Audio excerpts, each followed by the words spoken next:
dar una noticia sobre herramientas positivas y recursos para disponer en un momento de crisis puede ejercer un efecto preventivo y totalmente contrario al efecto Werther.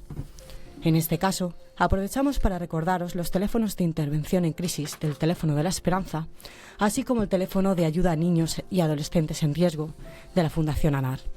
Son el 717-003-171 y el 920-2010.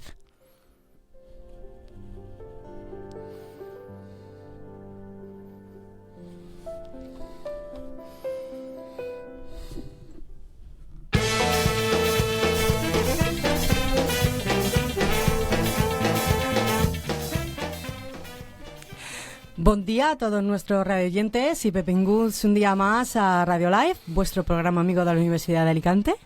Bueno, en el programa de hoy, como podéis ver, me encuentro muy bien acompañada con José. Hola, José. Hola, encantado de estar aquí otra vez. Hola. Bueno, él es investigador, experto en inteligencia artificial y en todas las cuestiones técnicas, tanto de aquí como de la plataforma.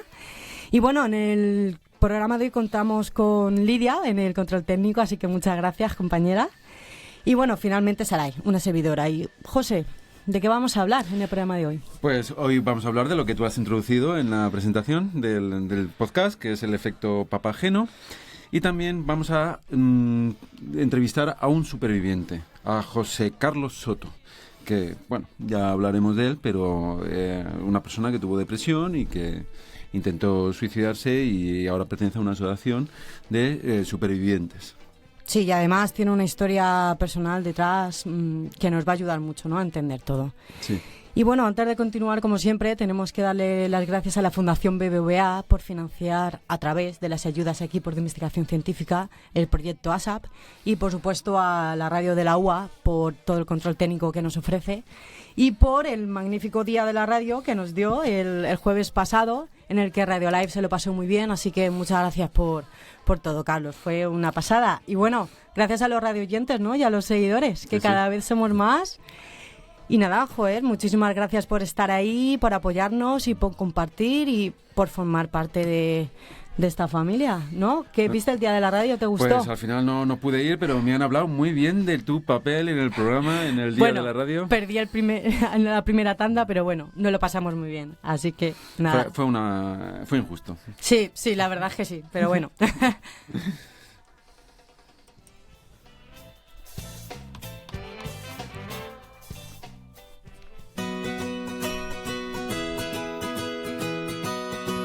Radio Live es un programa de la radio de la Universidad de Alicante. Este programa se realiza dentro del marco de la plataforma Live de prevención del suicidio y el acoso en las redes sociales. Puedes encontrarnos en Facebook, Instagram y Twitter, donde encontrarás más información, compartir nuestras noticias y ayudarnos mediante Ciencia Ciudadana. Radio Live. La tecnología al servicio de la vida.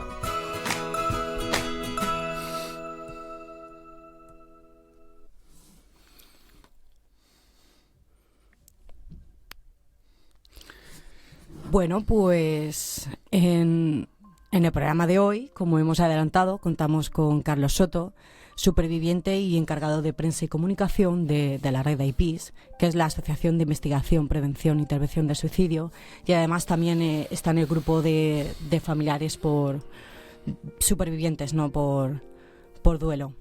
Y bueno, sin más dilaciones, y antes de seguir, ¿por qué no damos...? Bueno, quería comentar que visiten nuestra página web. Sí, hombre, claro. Mira, estamos dándole unos toques a la página web. Sí. Solo tienen que ir a buscar plataforma Live en Google y encontrarán nuestra plataforma, la página web de Google, así como nuestro Instagram, nuestro iVoox y Twitter. Y también quería comentaros que hay métodos de colaboración que pronto vamos a poner en marcha. Se está retrasando un poquito más de lo que nosotros esperábamos, pero se va a poder hacer ciencia ciudadana ayudándonos a etiquetar mensajes de personas que pueden tener alguna ideación suicida. Sí, bueno, ideación suicida o que crean que se está tratando el tema un poco de manera incorrecta y que puede animar a otros, que serían instigadores en este caso. Claro, también.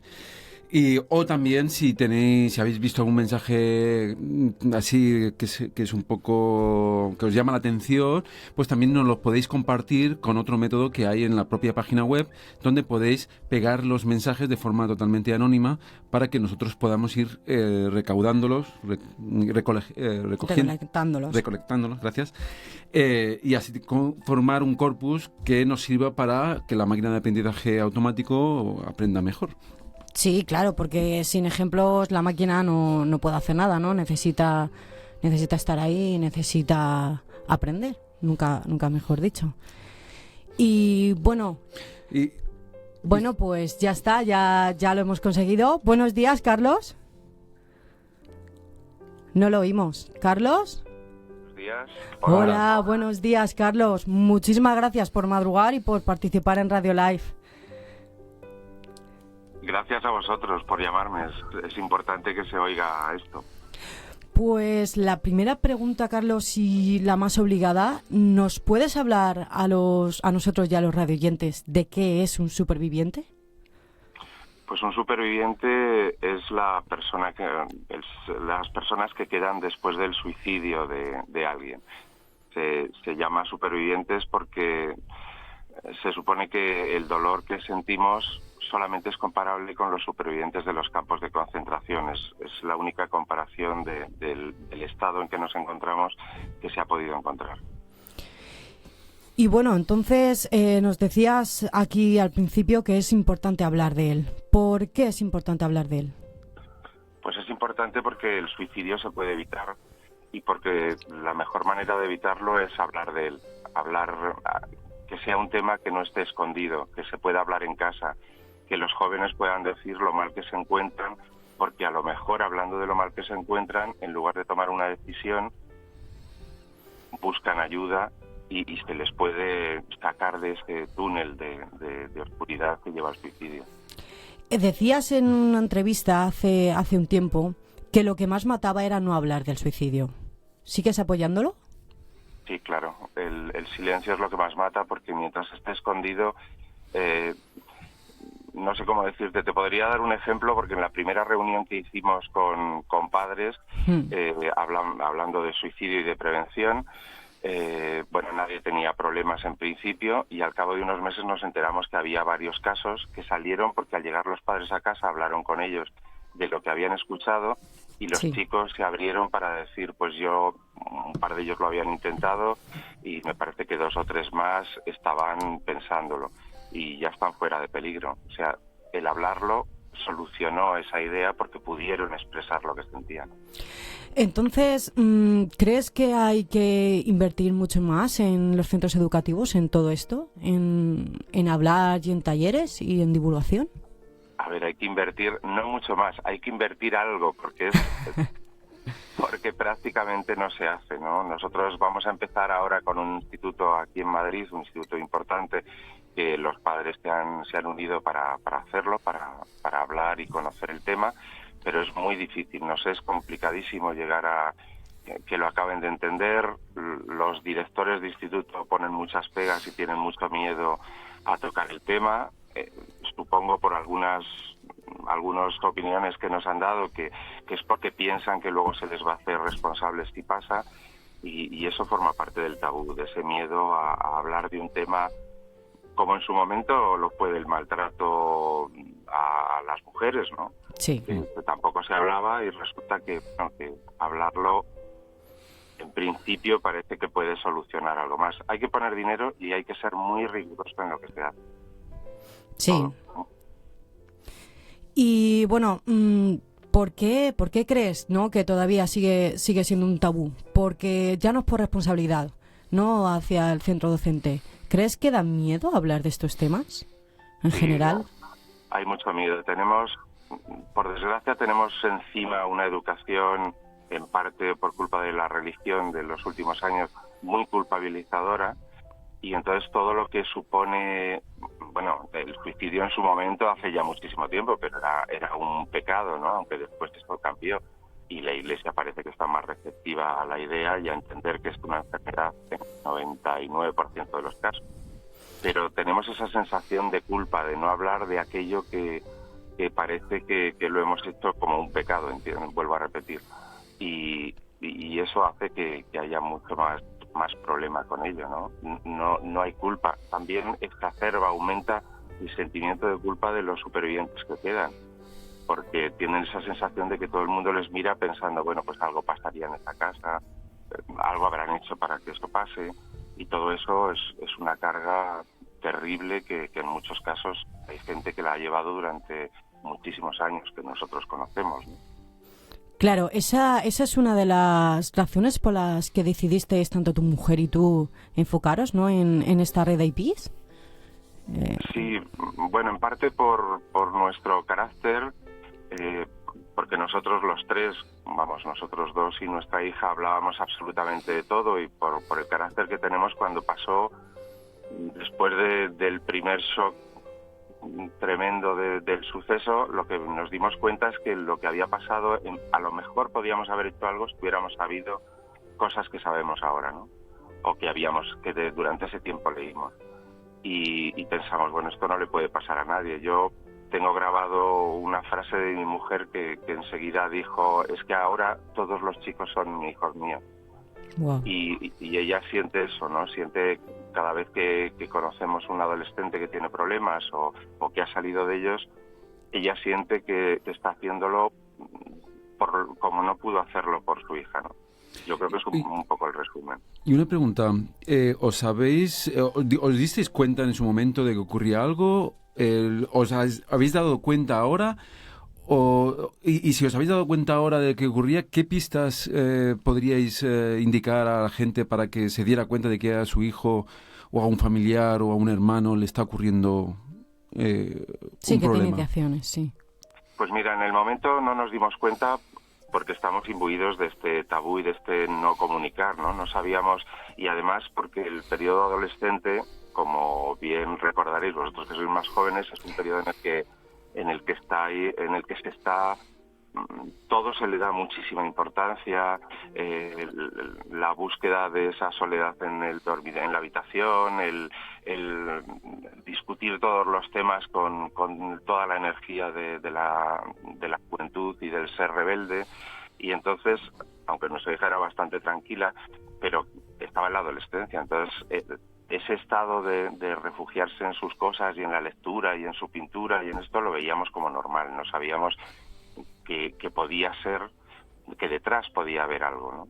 ¿Qué podríamos haber evitado? Pues fíjate que por pura casualidad yo no trabajaba en esa época y cuando ella nos dijo que tenía un bajón, los 3 meses que duró hasta que tomó la decisión, yo estuve 24 horas con ella y salíamos a pasear, y ahora yo sé que ella estaba haciendo cosas que entendía que podía solucionarle esa sensación de tristeza y de, esa depresión, pero en el momento no pudimos pensar que era una depresión, pensábamos que era un bajón porque en segundo pues tienen la selectividad y están todos agobiadísimos, Sí. porque la adolescencia es muy tremenda, cosas que ahora sabemos, no las sabíamos, no pudimos verla. ¿Qué hay que ver? Si de repente la tristeza de esa persona aumenta, si le vemos incluso que en la forma de vestir tiende a colores más oscuros, desde luego si regala cosas que sabemos que son muy queridas para ellos y de repente las regala o hace unos regalos especiales, todo eso puede ser un inicio de una despedida. Vaya, pues mira, ese dato... Sí, nosotros tenemos unas guías que nos pidió hacer la Comunidad de Madrid, que están para descargar libres en la página de la comunidad, y que hay guías para los familiares, guías para docentes, una serie de indicaciones básicas de qué mitos y qué cosas se pueden tener en cuenta. No siempre se acierta, también quiero decir, esto no es una regla de 3 y sabiendo los elementos, porque ellos disimulan. La persona que está metida en ese sufrimiento tan extremo, que es una cosa que hay que entender, la persona que está en una depresión, que es el 90% una enfermedad mental que lleve al suicidio, está metida en un sufrimiento tan terrible que lo que quiere, además, es que su familia no lo note para no hacerle sufrir. Entonces disimulan de una manera que hay que estar, bueno, tan pendiente como estamos con las drogas o con el alcohol o con otras cosas con nuestros hijos, ¿no? No es más que un elemento que implica ser padre, que es lo que hay que tener en cuenta. No a todos les pasa, tampoco hay que generar miedo. Es una cosa más a la que tenemos que estar atentos. Claro, y claro, es algo complicado porque al fin y al cabo es conducta humana y la conducta humana es particular, ¿no?, de cada uno. Relacionado con la adolescencia y los centros académicos, ¿crees que el acoso escolar puede ser un factor de riesgo bastante importante? Claro, todo lo que suponga, insisto, en la adolescencia, a todo se le da muchísima importancia. Y si hay una cosa importante cuando tienes esa edad y adolescencia, es de los 13 a los 20 y tantos, es tu grupo de amigos. Y el pertenecer a un grupo, el estar integrado, entre otras cosas, porque los adolescentes tienen dos vidas paralelas que son exactamente igual de importantes y hay que permitir que las tengan. Una es la que están creando porque están empezando una vida y tienen esos círculos de amigos, eso que consideramos a veces secretos, pero que es su propia vida, que tratan de mantener como algo especial, y la vida en familia. Y normalmente no comparten. Si la vida con los amigos en el instituto, en el colegio, la relación no es buena, si tienen bullying o si tienen acoso, si no se encuentran integrados en un grupo, evidentemente van a ser extremadamente desgraciados. Y eso puede producir, como en un adulto, un progreso de la tristeza, de la desesperanza, que en algunos casos llega a la depresión, y la depresión conduce al suicidio. En muchos casos. Y esos síntomas, por así decirlo, a nivel muy general, se ven, o sea, en el centro escolar los profesores y los compañeros lo ven, o saben cómo verlo, mejor dicho. Podrían verlo si supieran qué es lo que tenían que ver. Eso es lo que nosotros intentamos, que haya charlas y talleres en los colegios para que lo sepan, y además para algo que en vuestra radio yo veo un poco, ¿no? Que se genere solidaridad entre los compañeros de una clase o los compañeros de un instituto. A mí me parece que es muy importante que lo que nosotros intentamos hacer que ellos se den cuenta de que su compañero de esa clase forma parte de su vida y es una pequeña parte de la familia con la que comparte, ¿no?, con la que vive. Entonces, si estamos pendientes del que tenemos al lado y nos preocupamos por el que tenemos al lado, y evitamos, que es una cosa en la que insistimos mucho, que se piensen que por informar al profesor o a los padres de que le ven triste o de que ha dicho que la vida no le interesa, no es un chivato, es una persona que está cuidando a su amigo. Es muy importante que traslademos eso, que nos cuidemos unos a otros, no solamente quizá en esa edad y en el instituto, sino en todas partes, sino que nos preocupamos del que tenemos al lado porque le podemos salvar la vida. Y que sepamos cómo también, porque eso también es importante. Claro. Hay veces que con la muy buena intención del mundo lo que hacemos es empeorar la cosa porque no sabemos, minimizamos su problema, lo comparamos con otros problemas que objetivamente son mayores, pero que para esa persona no lo son.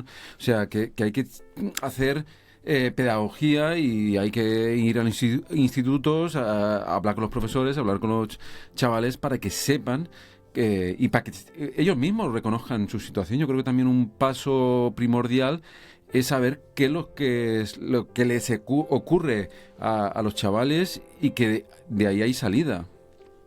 Exactamente. Nosotros insistimos, y lo estamos oyendo un poquito más por ahí, espero que aumente, que haya educación emocional. Muy importante. Eso yo creo que sería importante para todos. Primero, porque hay que aprender a gestionar las emociones, hay que conocerlas y hay que quitar también esos mitos que a lo mejor con el tiempo van aumentando, de no expresar lo que sentimos de verdad, ¿no? Y eso claro que les ayudaría. Eso es fundamental. Hay que enseñarles a controlar las emociones, a conocerlas, a expresarlas y que ellos nos lo enseñen a los que tenemos más edad, porque también tenemos que aprenderlo, ¿no? Eso ayudaría mucho.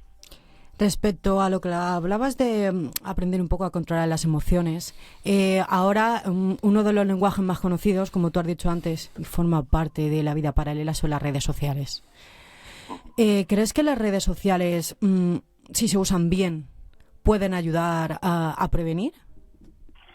Sí, si se usan bien, es el vehículo que ellos utilizan, porque es una generación que ha nacido con ello y que se mueve de esa manera, y evidentemente se le puede dar un buen uso. De la misma manera que malo, hay que controlar, no sé en qué manera, porque lo de controlar es una cosa muy, muy complicada, pero sí se puede aumentar la cantidad de personas que hablen de acciones positivas.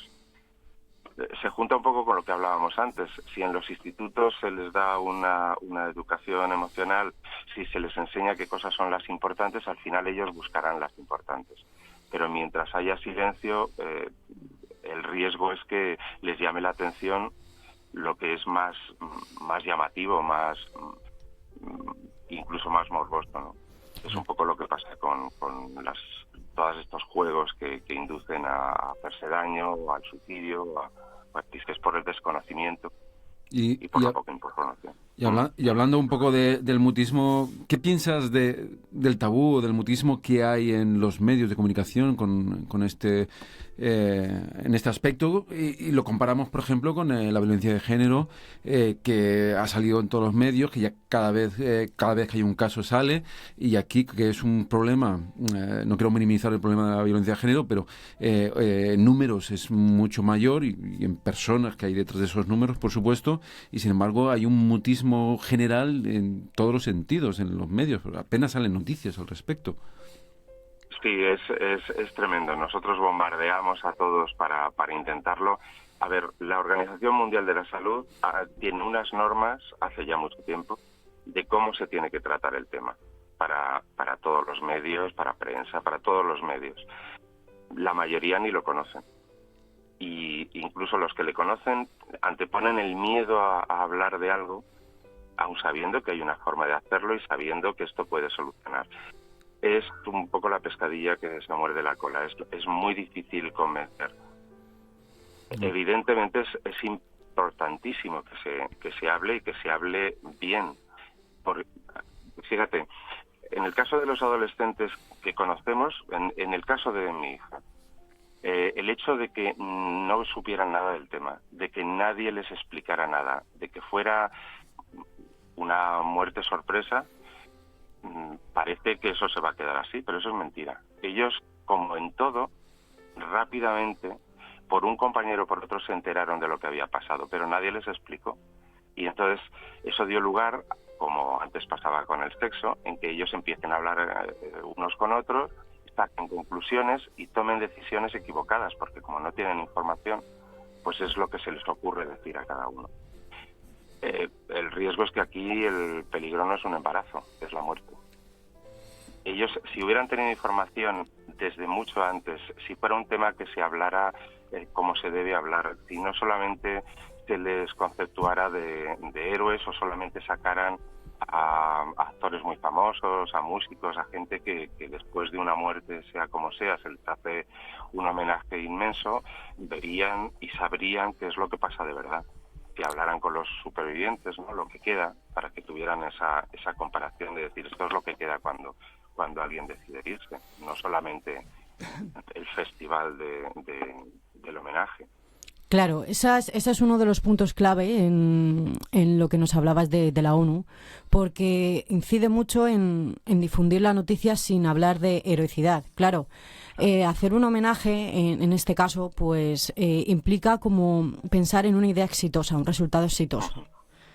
Entonces, claro, evidentemente ese mensaje no es el que hay que hacer llegar.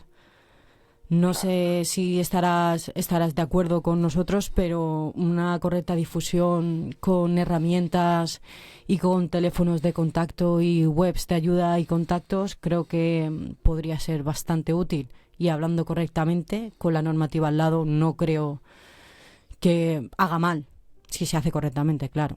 Eso. Seguramente. Mira, esto que estáis haciendo ahora, que que sobre todo va a llegar a mucha gente joven, entiendo que la mayoría de los oyentes son gente de la universidad y son jóvenes, va a hacer muchísimo más bien que cualquier otra de las pequeñísimas cosas que se han hecho, ¿no?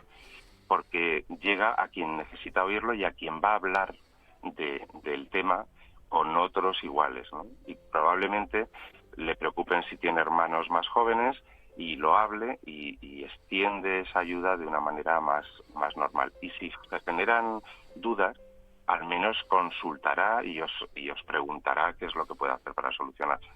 ¿Y tú? Es lo que hablamos. ¿Qué le dirías o qué le aconsejarías a algún chaval que está pensando en suicidarse? Lo primero que no oculte lo que le pasa, que lo cuente, que seguro que hay alguien con quien puede hablar. Alguien, a ser posible, adulto. Que cuente lo que le pasa, que lo que le pasa tiene solución. Que es un problema del momento, pero que seguro que va a poder pasar por encima de él. Y que no hay nada tan importante como para tomar esta decisión final. Y luego que hay mucha gente a la que importa y que lo valore. También hay que tener en cuenta que la depresión es una mentira, es una voz constante que te está engañando en la cabeza. Eso también conviene que se sepa. Y que ellos sepan que cuando estás profundamente triste, que es como lo van a entender, o igual no le pueden poner el nombre de depresión, es una enfermedad que lo que te hace es engañarte.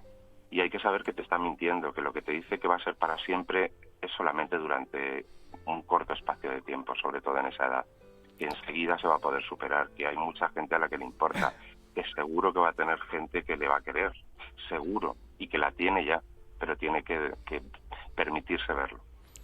¿Crees que por el tabú que todavía está en nuestra sociedad, a los jóvenes muchas veces a lo mejor sí que saben que están un poco tristes, por así decirlo, pero les da vergüenza? ¿Para ellos implica debilidad el contarlo a su entorno? ¿Y es lo que puede dificultar ese apoyo a nivel emocional con sus allegados? Seguramente, y además incluso a lo mejor no se dan cuenta de la cantidad de tristeza que tienen. Quiero decir, sienten un estado que a lo mejor no le pueden poner el nombre de tristeza o del paso más, que sería desesperanza, ¿no? Desesperación. Quizá no se den cuenta porque tampoco saben que eso le pasa a más gente. Solamente con sus iguales hablan y le pondrán el nombre X que le pongan, pero no se dan cuenta de que es una tristeza extrema producida por agobio en los estudios, por problemas en casa, por algo que es normal, pero que tiene solución, que forma parte algunas veces de esa edad y de esa vida que llevamos, ¿no? Y bueno, para terminar, Carlos, perdón, que nos quedamos cortos de tiempo, ¿cómo os pueden encontrar a la Red IPIS? ¿Pueden contactar con vosotros? Sí, nosotros, tenemos la página web que es www.redaipis.org, en nuestro correo info@redaipis.org, que atendemos a todo el mundo que podemos, y inmediatamente se pondrá alguien en contacto con la persona que llame en los Facebook de Redaipis y bueno, en el de los supervivientes que irán a través de él y que podrán pedirnos ayuda. Nosotros estamos en contacto con quien nos llame, dedicamos el tiempo que sea necesario para hablar y bueno, y compartiendo los mensajes, porque es muy importante que se compartan todos los posts de todos los sitios donde aparecemos para que esto se hable más y sobre todo para ver si de alguna manera conseguimos que alguien tome medidas que nos ayude con fondos, porque dependemos solo de los socios y es todo trabajo voluntario. Pues Carlos, muchas gracias, pero se nos acaba el tiempo, ya sabes cómo es la radio. Muchas gracias por estar aquí y por participar y por dar tu visión de este problema. Muchas gracias. Muchas gracias por ayudarnos siempre en toda la plataforma. Un saludo, Carlos. Muchas gracias a vosotros. Hasta luego. Hasta luego. Bueno, y esto ha sido todo por hoy.